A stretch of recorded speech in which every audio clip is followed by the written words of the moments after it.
இந்த பால் வால்வு ஓப்பனில் தான் இருக்கணும். இன்ஜின் நான் ஸ்டார்ட் பண்ணதுக்கப்புறம் க்ளோஸ் பண்ணிடணும்.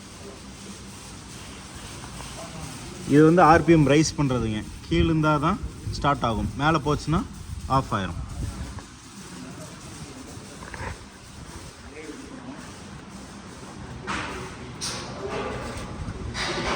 மேலே இருக்கிறது பாசிட்டிவ், கீழே பாடி எடுத்து கொடுக்கணும்.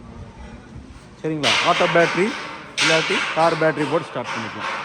ஏன்னா சுவிட்சஸ் காமிங்க. இது சுவிட்சு ஸ்டார்ட் பண்ணி காட்டுங்க. ஆஃப் பண்ணி காட்டுங்கண்ணா. ஆஃப் ஆன் பண்ணுங்கள். இப்போ ஸ்டார்ட் பண்ணுங்கள்.